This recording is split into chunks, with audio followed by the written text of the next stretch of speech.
Ai ama, uste nun enitzala helduko. Etorri naiz korrika presaka eta lasterka. Bai, korrika presaka eta lasterka. Baina ez harineketan. Harineketan gure gaurko gonbidatuak etorriko dira.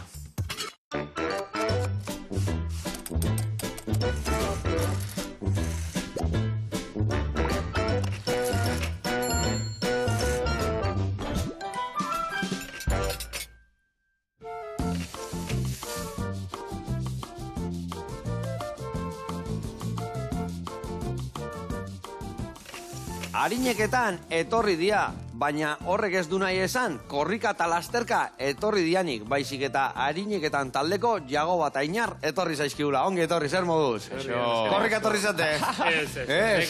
Batzutan presak ebiltzen gai, baina gaur lasai etorri gen. Vale, zueziate musikeroa, ni uste nun ez da, balontzestoko jokalarik etzea, ze? Altua geha bai. Vale. Ze, ikusi etor, diska labetik atea berria ekarri zuera, liburuzka, eta piano da guzti, oidek, Bueno, txistu bai ikusi Completo. Musika pixkateko iko aldeugeo. Bai, Zuzeneko pixkatingo deula, asmortan. Eta zukalden zemuz moldatze zeate. Bueno. Hau gehiago. Beti kontzertu ostean da beti afarik eta beti behaitzen. Zazioadeko nahusiek, Baina guztoko kontua jarri. Vale. Bueno, bain goituguna da horburu batzuk, txirla batzuk, eta lagungarri gero horburu batzuk urruskari bezala, eta aldi berian, ondo pasa, eta harineketan nire.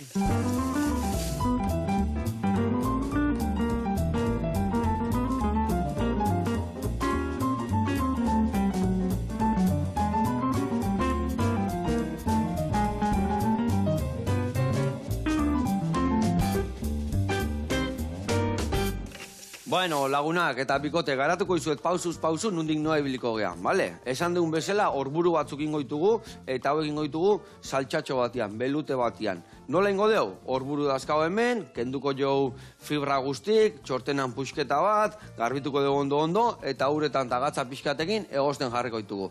Horrekin geho zein deu?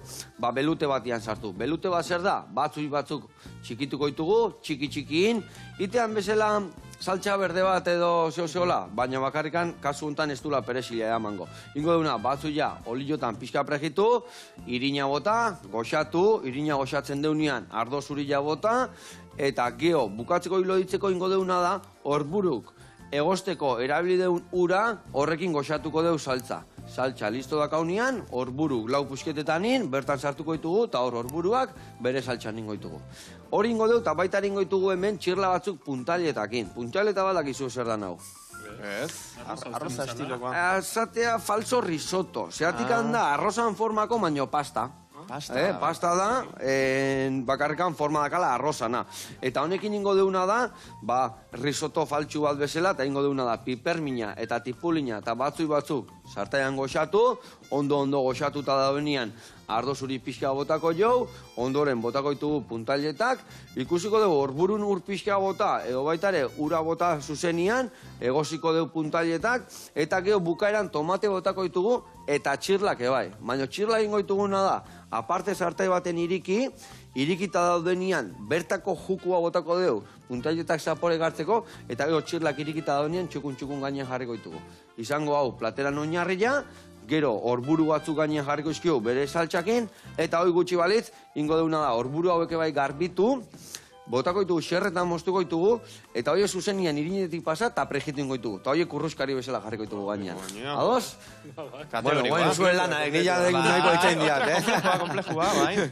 Bueno, bikote, ingo da zuena lana banatuko ditugu aurrena, zuetako batek batzuia garbituko, berko ditugu honentzako 2 ale eta bestiantzako 5 ale. Orduan 7 bat ale garbitu, ingo ditugu 2 txikitu normal, eta beste 5ak txiki, bale? Eta honekin ebai, lauki txikitan ingo dudana, bale? Txortenak endu dozu pixka, sustarrare bai, lehendabiziko geruzak endu, eta bestia lauki txikitanin, bale? Saiatuko, a ber. Eozen kezka adimak azue, ni lagunduko izue, bale? Hoi zuritzen erraz, no? Hoi fallatzen badeo, adios. A ber, lasai. Truko badek, ikagoidek, aurrena iriki, bale, lasai iriki. Eta gero, hartzen dekenian bat, ondo eoteken adek, behizak. Oide, nik txetxoten ez, sustarra moztu, eta golpe bat eman. Eta hor lan erdikin ditu, azalak entzeko. Eta hori kudeatzen baldaki, tipolina kudeatzen. Buru bat hori ez altzen hemen, troko bateak utxi patxuriak, hola pilan, zuritzeko. Gomatxoa, silikonazioa, ikusita zegat. Tubo baten sartzen dezu, laitezu, eta beste aldeti zuritu tateatzek, ez da? Baina, bueno, asmako dola.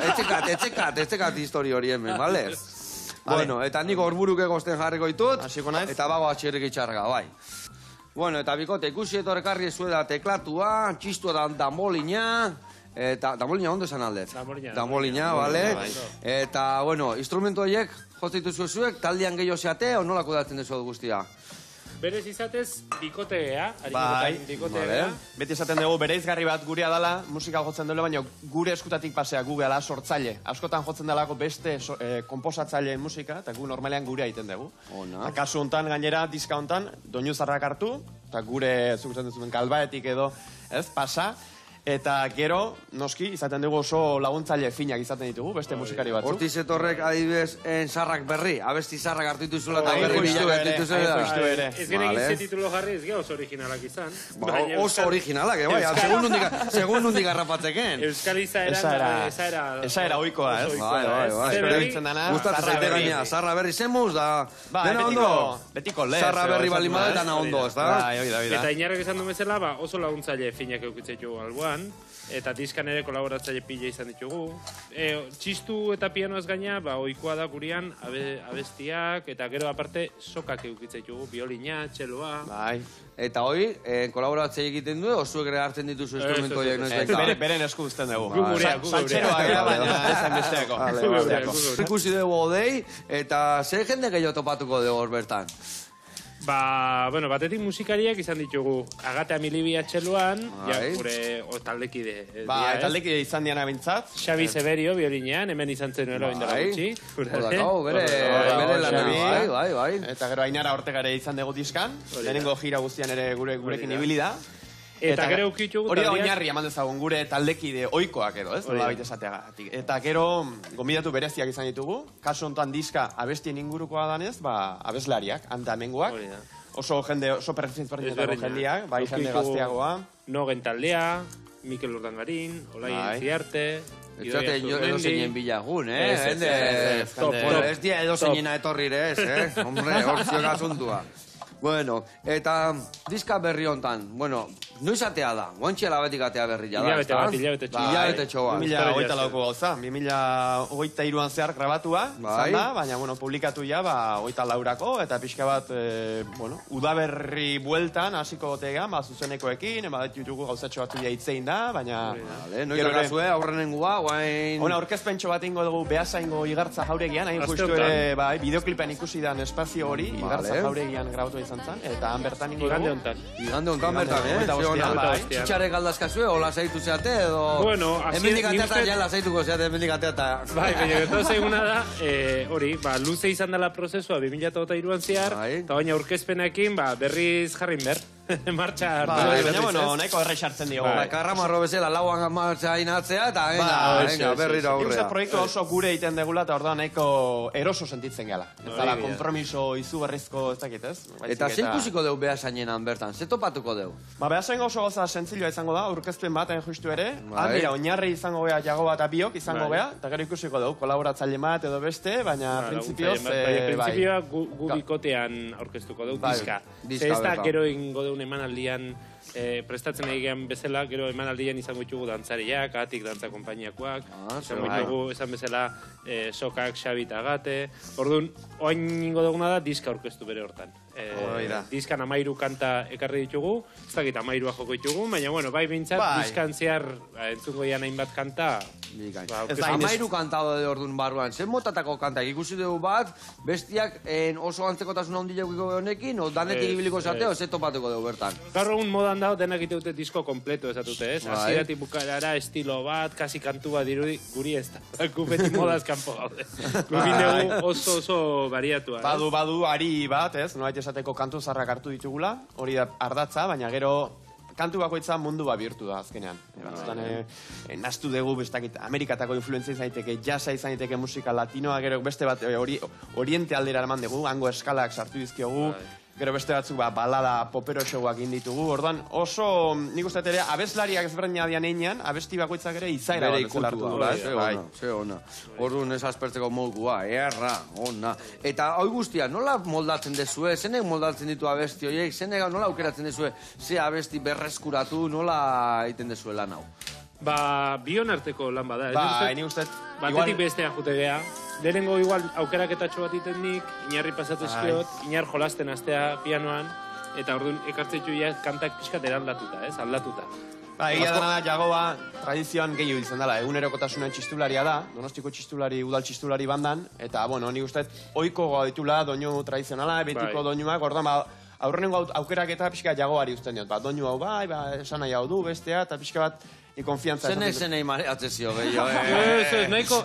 Jagoa moitua da, egia dinamikoa dela, proposamenak eta idea asko izaten ditu, baina gero, ustez sortzerako garaian da arreglotarako, Jagoak esaten du. Baina Jagoak gaibez, sekak makil bat eta iruzu, eta ikizton lia agakor. Tal cual. Gehien abetetzeuna inerda. Izan nuke igual, gehien iraldatzen duna edo proposamen berrienak edo igual nire eskutatik pasatzen diala. Igual baita ere oso universo sonoro ezberdina dakagulako, ez? Influentzi askotarikoak eta hori gustatzen zaigu. Betiko doinoiek hartu eta unea eraman dezakete eta orduan, bueno, esan dugu bezala izaera forma ezberdin bat ematea. Eta hau esan da, nundikan etorri da zuen oinarria?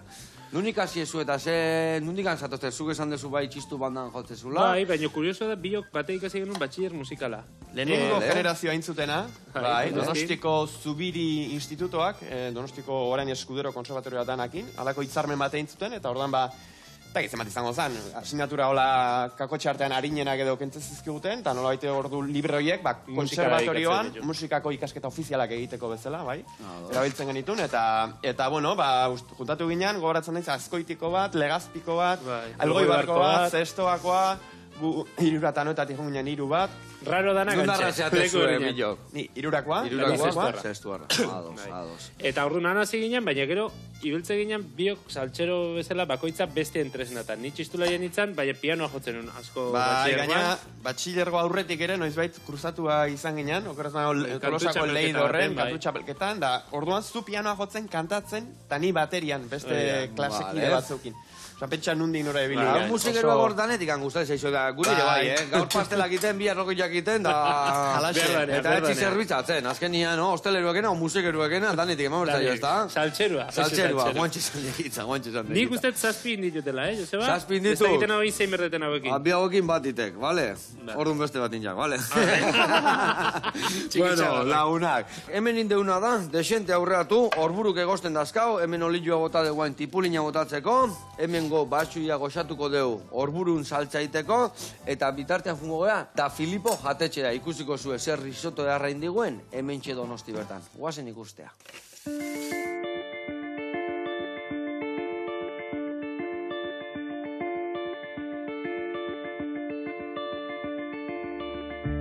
Kaixo, Xavier de la Maza naiz, Amelia jatetxe taldeko zuzendaria, eta Donostiako erdigunean, zentroan gaude, prinkalean, ongietorreak izan zaitezte, da Filipo jatetxera.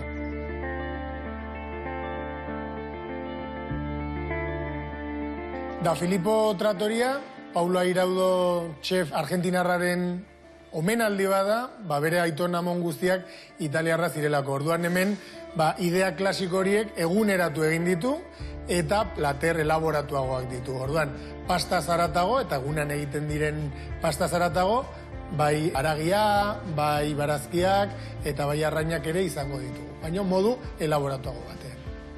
Da Filipo Trattoriaren ideia da familiartasun hori gerturatzea. Etxean bezala sentiarazteko leku da. Orduan horregatik egur puntu hori, kuadroak lasai egoteko jatetxe bat da, eta disfrutatzeko jatetxe bat. Da Filipo jatetxean aukera desberdina ditugu kontsumitzaileentzat. Egunean zehar, eguneko menua daukagu, eta gero, atxalde gau partean, menua izaten dugu, karta, edo dastatzen menua. Orduan, azken finean, aste osoan zehar, jendeak, bere momentu desberdinak aurkitu ditzake jatetxean. Eta gaurkoan, da Filipon hasiera-hasieratik izan dugun plater bat ikusiko dugu. Eta, sorpresa izango dugu, beraz, gurekin sukaldera etorri.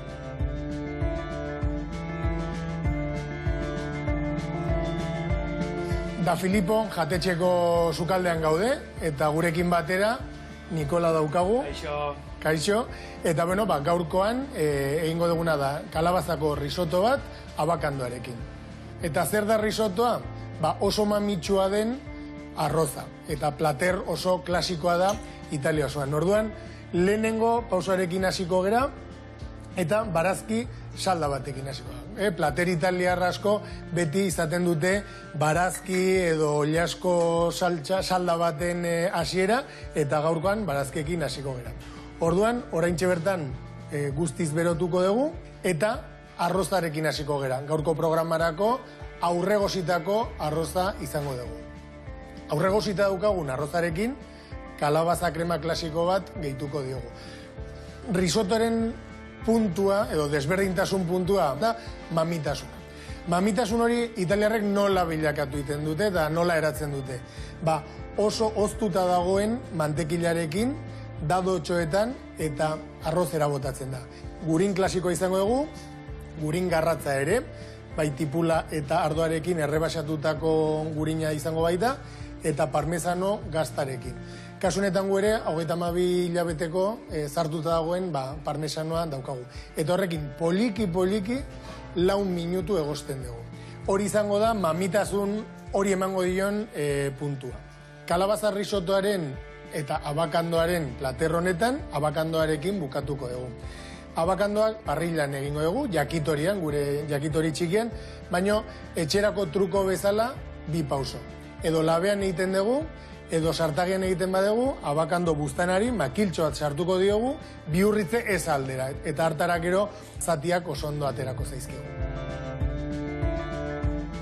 Risottoa eta abakandoa behin egin daudenean, plateratzeko unea da.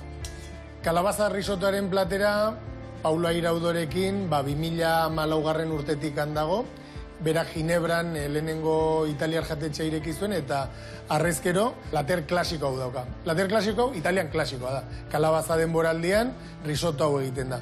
Pauloren aportazio edo ideia berritzailea nun dago. 2 puntu daude, ez?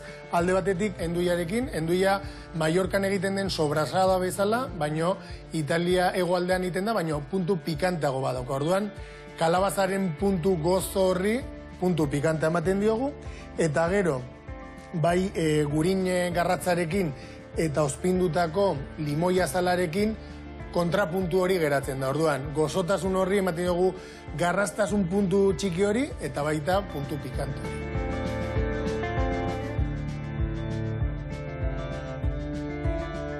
Plazer bat izan da, zuek Da Filipora etorri alizatea, eta gure kalabaza risottoa zuei aurkeztea.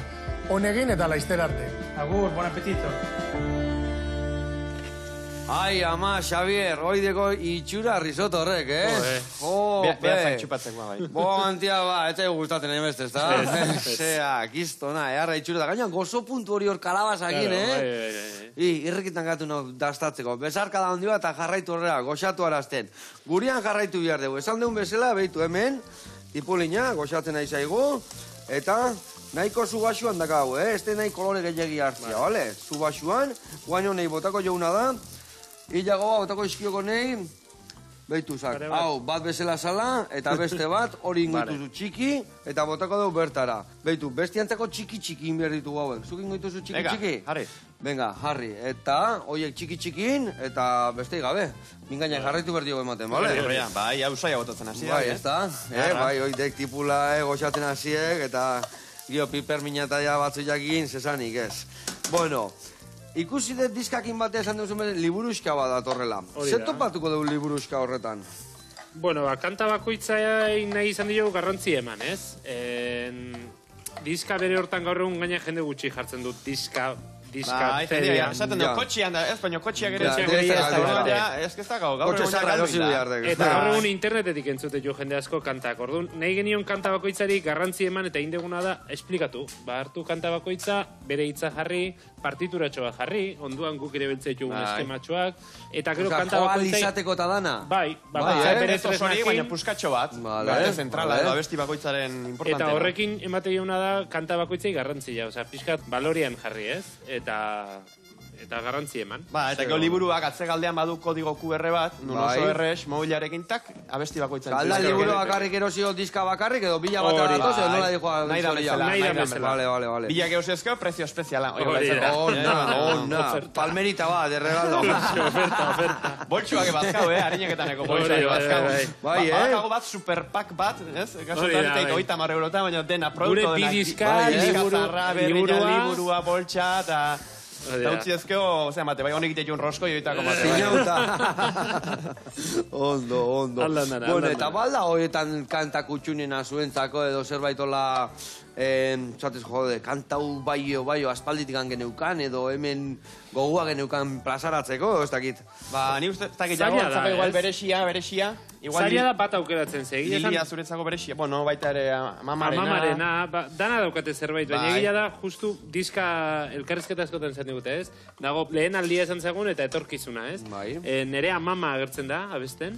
Zure amama abesten? Bai, baina duela 40 urteko grabazio bat. Gure amama hiltzan duela 8 urte. Eta geneukan duela 40 urteko grabazio bat kaset zarraten. Radio kasetetan gara baten garrek, eman da grabatzen estiloa. Eta erabali genuen hori, eta inar gainetik pianoa jotzen. Eta orduan gelditu da oso kurioso, esperimentu bat zen, baina jende asko hasiera baten asmoa genuen abesti hori, oaingo abeslari bateko edo abestekoa. Eta azkenean, nunbait kalabazan bat uste teontzala tarteko. Risotuan bezala. Eta orduan bat risoto.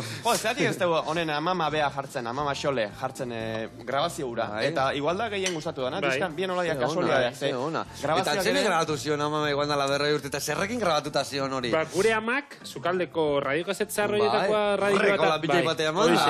Olako etxe baten. Eta kuriosoa da, ze kanta azten da berandu. Bakizu, garaiatako kasetak nola ukitze zuen zinta txuri bat azieran.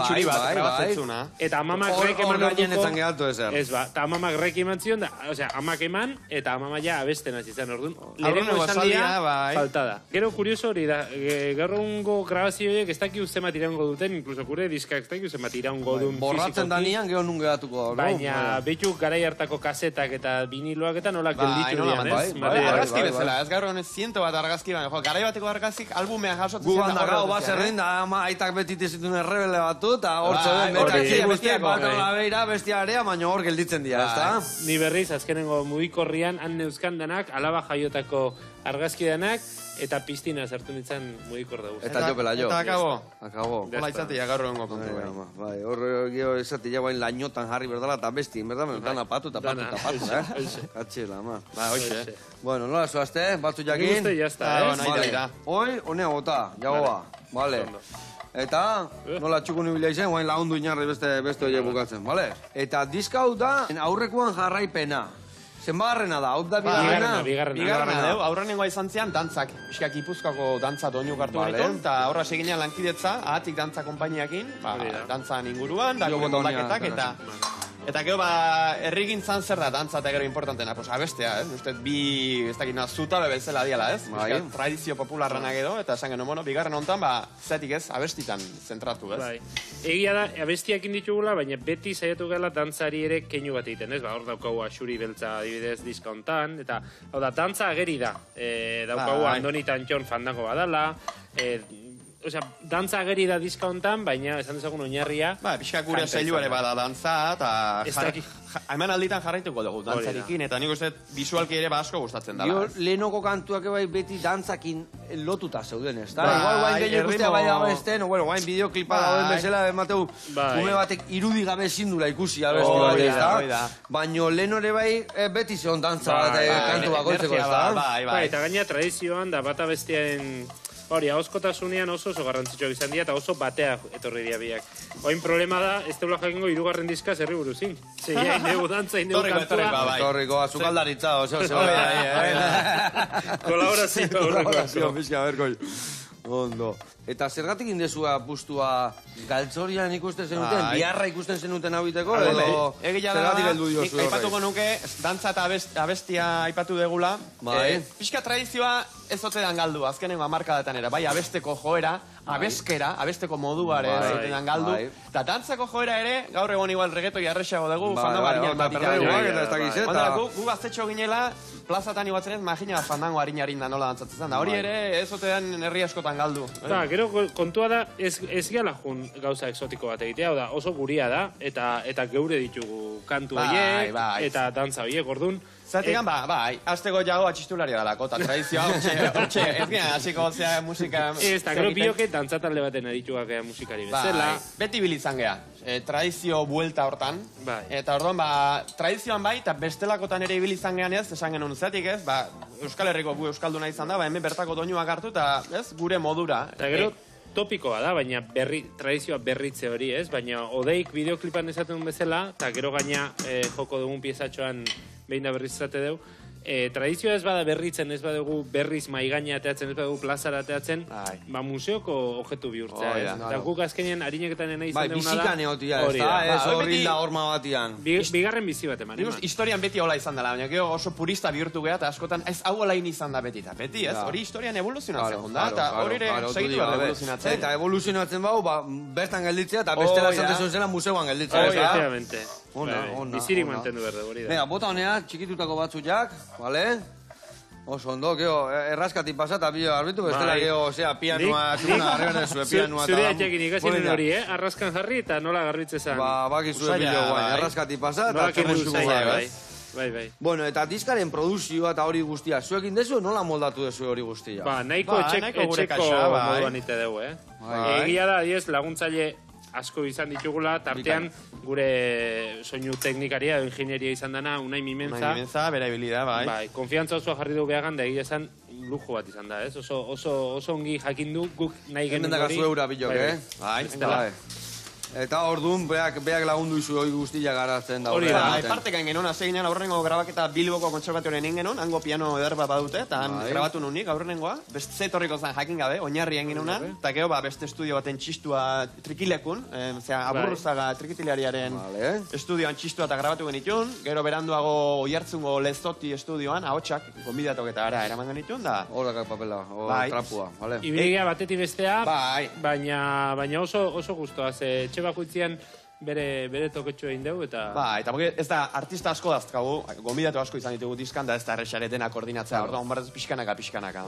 Zenbat adartu ez azkenian diska dana, asiratikan, asita bukatu arte. Lehenengo grabazioa, otzailean izan zen. Ointxe urte bete hasi ginen. Bale, esaten nun, azkarra, izate otzailean hasi Ointxe urte bete. Poliki, bai. Grabazio dena bukatuko nituen maiatzeako. Gero, liburuzka udanare idazten. Bera denbora hartzen. Nik esango nuke jartzen geanen nahiko harineketan iten ditola gauzak. Onda. Jartzen geanea oso patxalan ibiltzen gehala. Eta ala inbiar da gainea, nik esan dut, harineketan zukaldatu behar da, baino mimuakin plataratu behar da, baino mimua behar da. Bueno, lagunak, hemen, batzut ja goxatzen dakau, ingoten nada hemen txeuti. Zatik gero ingo du belutia, eta batzut ja zituan juniteala eta herriteala, eta komenizei nahi detena da, geho zuek ikustia nola iten deun nazketa. Baina bitartian ingo deuna da, erreportai bat ikustea jun. Eta ikusiko zuez erreportai ona eta danontzako baliagarria. Bakizue birtziklak eta beti etxian ze ontzi, nun jarri, beti triskantza izateala, zeatikan zehose berrila izan da danontzako, eta ondo inbiar da, eta hortako etorri zaigu, aholkuak ematea, gure maitane. Guazen entzutea.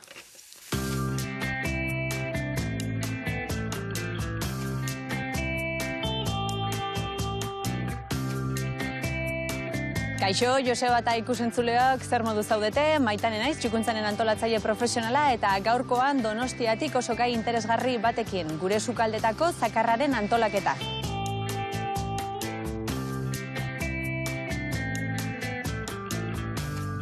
Egunerokoan birziklapena ezinbesteko bat da. Gaur egun zakarkudeaketa hitz egiten dugunean birziklaketa hitz egiten ari gera eta orokorrean etxe gehienetan birziklatzeko zentrua edo nolabait ere zakar gehien sortzen den lekua sukaldea da. Ondorioz sukaldean edukiko dugu zakarkudeaketa edo birziklapen zentrua.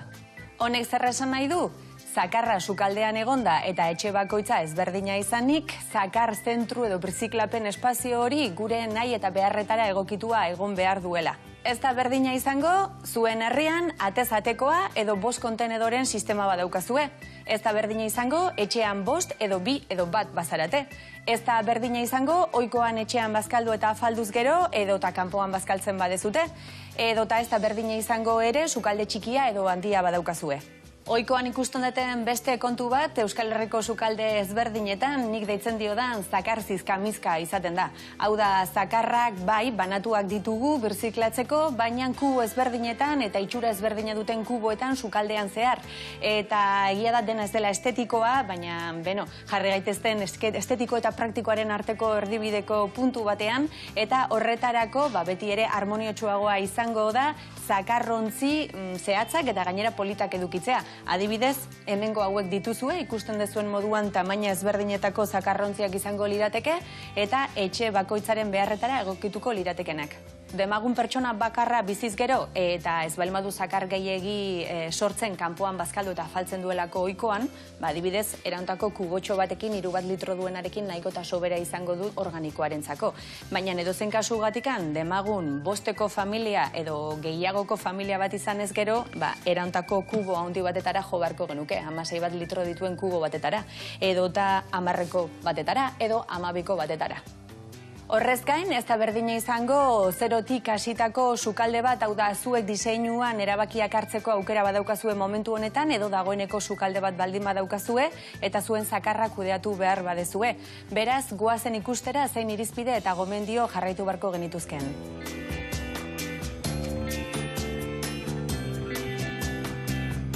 Zakarraren espazioa ohikoan bai diseinu berrietan eta baita betiko sukaldetan arraska azpian jarri ohi da. Kontua zein da, lehen arraska azpian kubo bakarra jartzen genuela eta guztia sartzen zela bertan. Eta gaur egun oraindikan tendentzia hori edukitzen dugu. Hau da, arraskaren azpian zakarrontzi ezberdinak jartzearena.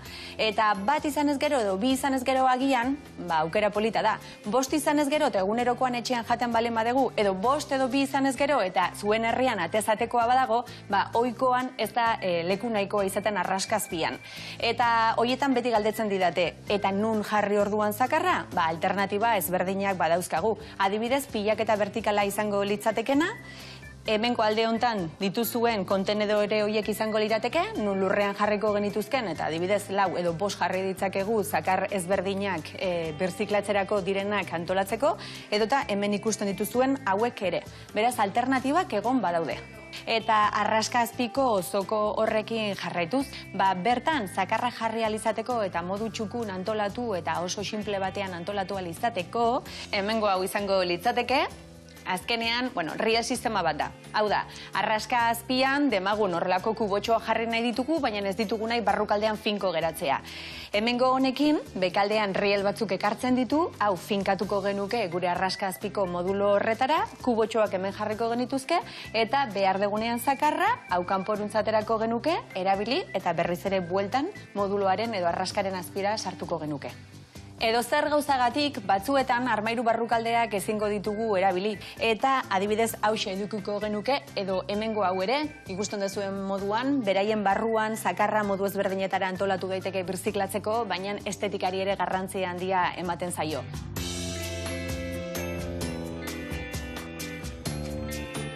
Ondorioz, argi geratzen da nik uste, zakarra sortuko dugula gure etxeetan, birziklapena ezinbesteko bat dela, eta gaur emandako irizpide eta gomendioekin ere, eta erakutsitako antolaketa osagarriekin, nik esango nuke, aukera ezberdinak behintzat badituzuela, zuen etxeko zakarra alik eta hoberen kudeatzeko. Espero dut gaurko saioa interesgarri izatea, eta nahi izan ez gero, hurrengo batean berriz ikusiko gera. Aio, hurren arte. Aupa maitane, zea aholku honak eta egia esan denak birtziklatu berdeu, gero eta gehiago zeatik bestela okresto bat izangoa, ez da? Eta egia esan, aholku horiekin beti erresago izatea eta aproposei, esatun bezala. Leheno dana errazkazpin, guain errazkazpin dana ez da sartzen. Ondo kudeatu eta txukun ibili. Eta gugurian ki jarraituko deu. Hemen txidakatena da. Esan dizutena, batzu jaolilua dakindakau hemen, inde eta atera, bestela erringo zitzaiguelako erreportaia ikusteko. Ingo detena da, hemen energia eman, irina botako eta ardo zuri pixkat, eta geho horburuak lauzatitan inda. Eta hemen beleutia prestatuko. Ikusi zuen puntaletan, ia iten nahi zaigula, hor goxatuko deu, tomate pixkatekin, eta txirlak irikiko ditugu, bere jukua botako deu, eta gero txirla batzuk gainen jarriko eskio. Gatza leheno pixka bakarrikan bota dio, zeratikan, guain gatzak bere sustantzia botako dio, ni gatzak txirlak, ur gatzatua botako dioe, eta gero, dastatuko dugu ikusiko dugu pixka gehiago bota, edo daun bezala utzi. Eta zuen lagundu behar zezue horburu hau txukuntzen. Hau inberde zuena da. Kendu, bildurri gabe horrela, zeratikan honek fibra desente dazka. Honean kendu, bale? Pixka txurila ikusi arte. Txurila ikustean ian, ingo zuen, hemen mosketa bat emendikan, beste bat, puntxadanak kenduko izkio zuen, jarriko zuen buruz bera, eta xerratxuak moztuko izkia zuen, eta irineta bota. 6 milimetros. Zentremezo erdi bat, hola, bale? Ez oso potolo, ez oso finak, zehaztera lertu iteria. Irinetan bota, eta gero hemendak handik kilorea, prestatuta, prejitzeko. Hau esan da, mingainak jarritu berri, bale? Bale, behitu, hemen hau dakau martxan, bertara irina bota, irina goxatu, zeituan itea, ez altzabereat.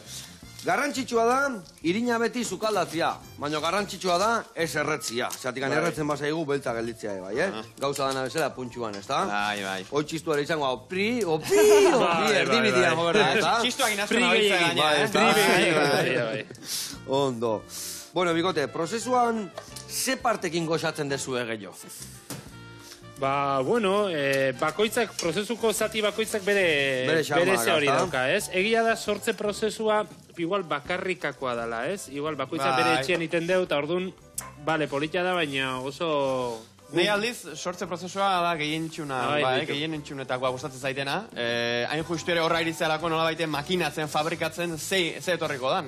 Eta ordan iraiki behar duzu mundu zure mundu sonoroa, ze eskainiko diozu publikoari. Eta uste, momentu hori nahiko magikoa dela. Netza berriz juntatze gehan momentu hori, eta osatzen bigarren zati hori, ez? Osatzen guazena, eta ia ikuste duena...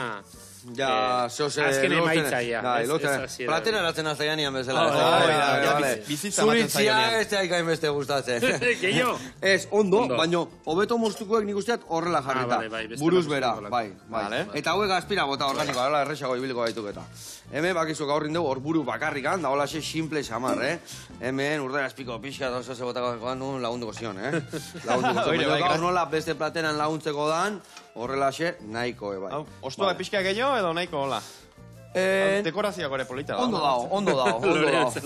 Inberezuena da garantzioa, oida, aurrengoa pixka lorillo, eta suabe jun, xerratzen. Vale, suabe. Oide gasunto, eta ja, hau, gioke alditzek izton kuruska ikizton polita, gaina puntxanak erriten dira, gaina. Horre, bueno, eta bikote, ontaz biziziate, arikenetan taldiakin edo gauza gehiago dituzu ere bai? Ontaz bizitzea zaila da, zoritxarrez. Gutxi batzuk bizitzea eta apostu oso serio inberda. Eta guk beste enfokeat ematen diogu. Ondo pasatzeko, noski, saiatzen gara digno ibiltzen, aldala, baina lagun artean, goxatzeko modu... Gero bakoitza pere ogibidea du, noski lotuta da ona. Ni txistularia naiz. Musika munduan gabiltza hori, bai. Eta irakasle, eta inar musikenen irakasle. Nik ere ematen ditut, klaseak, musikenen. Musika irakasle zeate, hori Eta inar, musikenen, ze klase ematen dituzu bertan? Nere kasuan, kuriosoa da, baina ematen dut izena duna piano osagarria, alegia. Pianista ez direnei, izan daiteke saxofonista bat o trompetista bat. Txistulari bat. Edo txistulari bat, kasu honetan itzaitu gatu txistularirik. Gaina ez dakat ikasle euskaldunik, denak dira frantzialdekoak eta espainialdekoak, pentsa bai. Nahiko maldezagun eskola famatua edo ona dala, oso espezialeko oso irakasle ona ditu. Eta ordan, hango emengo jendiari, pianoa ematen dionik, pianoa eta harmonia eta pixka bat musika ulertzen laguntzen diet. Eta gero beste aldetik, akompainatzen ere, laguntzaile bezala ebiltzena, trompa instrumentua jotzen dutenei, ere egiten diet laguntza pixka bat, eta... Eta bueno, uste oso jende prestua, gogotxua, balio handiko jendia, eta ja, ondo, esan behar da, ondo jotzen duen jendia, ere bai, oso musiko onak etortzen diela. Eta nondik etortzen zaizkizue jende gehiena? Nunda o, ez dakit? Bai, hori pixkat esaten Bas Culinary Centers bezala eta jendia eta kanpotikan sukaldaritzak hemen indarrak eta kanpotik tortzen zaigu jendia. Txistulariak ez, txistulariak bertakoak beti. Nungo adia txistulari potenteak? Hain Nafarroan dago arrobi sendo bat, eta Nafarrak oso potente datoz, Bizkaia aldetik ere bai, bueno, Danian dago, baina egia esan ikasle kopuru aldetik Nafarroak indarra handia dauko. Nik esan dut galare txistua asko jetxi dela. Gu gaztetxo ginela, nire herrian da jende asko ikastezun txistua, eta oraingo herri txiki askotako txistulari banda ere, ja jende nahiko heldutxua edo, ez ote duen. Jende gaztia pixka tradizio hori galdu da. Ni alde batetik lasaiago nago pentsatzetrako igual jende kopurua jetxi dela, baina kalidadian ez da pasatzen. Kalidadia hobetu. Eta igual musikene bezalako zentruak oso indartsu dia hortan, ez? Kalidadian formatzen. Lehen jende asko ikastezu. Beste enfoke bat. Gaur egungo ikasle gaztek eskolan txistu egiten du, Batzutan bai, bestetan ez. Txilibitu ezaten zen, ez? Ikastolan zautan txistu egiten bintzat, Guk txirula beti. Txapaz da hon irakaslia, beti da artista utza, dano irakutzi gula, ni gaina mendigari barkamen askatu berri hor zeatik. Nik hor bakat, kontakizun bat, behin txistuan azterketa, azterketa zen izaten baino, esaten zen, venga, guain txistua, eta, bueno, a ver si kasi zuen da, zu jota, venga, jago bata, turu, eta kiston ondo, vale, venga, iretxan da, inar, vale, Joseba iretxan da, eta ni, Joseba kalea, suspenso horre bai, me kauen amar. Txori malo gehiago egitea, Gaurre azterketa ingo dut. Baina inu nekilako gotzen, nekilako gotzen. Txistu jotzen, no? Txistu, hori arrazoidek. Beste interpretazio bat eman zenion, Txoruana egin bai, txoruana, meka buena. Hori oso nahi izaten zane, gure txirulakin berdin, zirkuloan jarri eta batetik bestea, eta, bueno, batzeguna ze parrak, ezin parra. Ez que gainea, a ver, pena da, porque ez genuen aprotxatea egin beste, bueno, batzuk bai igual, baino, nola beti soinketa, teknologia, musika, eskolatik, klasetik atea eta arrotu egin asko, ez da? Gaina dena juntu, korruan eseita, baina, bueno, gaztek, aprobetxatu, ikasi, eta txoruan agutxi. Txoruan agutxi. Tarte gara inber da, baina, bueno. Baina tarte gara, eta maixuk itzeiten daudenian ez. Bueno, hementxe, ikusi ezue, tomate pixka gota dio guain hau puntxaleta goxatzeko, eta hau gutxi balitz, ingo deuna da, guain, txirlak hemen iriki, bero-bero dakatela, irikiko ditut, bere jukuare botako deu, hau goxatuko deu, hau indadakau, ikusten dezuen bezala hemen, orburun saltxare bai, indadakau, eta falta zaiguna da, hau prejitu, eta plateraratu, eta aldi beria zuei entzun, ez da? Bueno, zea bestikin zatozte?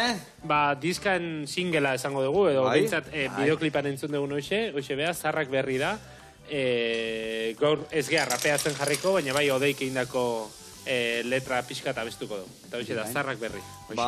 Segi horrea, nik hau bukatzen jungo nauk, eta hau dira usailua bukatzeko modu erra. Musika eta dantza.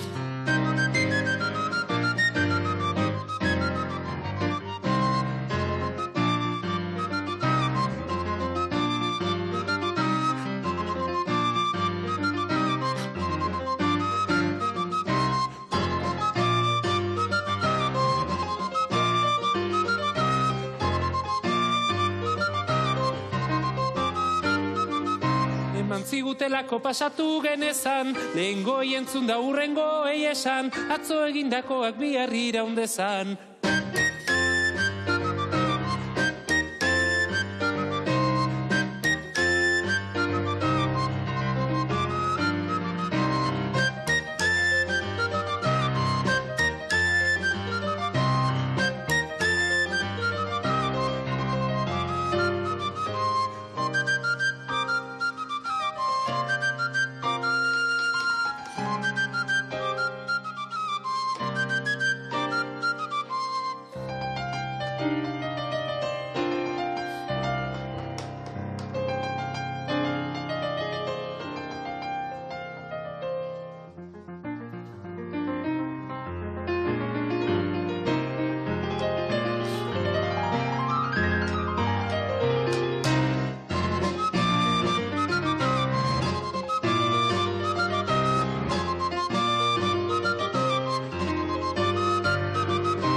irekitzen ari den bide bakoitzean, irakaspen bazartzen zaigu bihotzean, zarrak ez du zertan hilberria sortzean.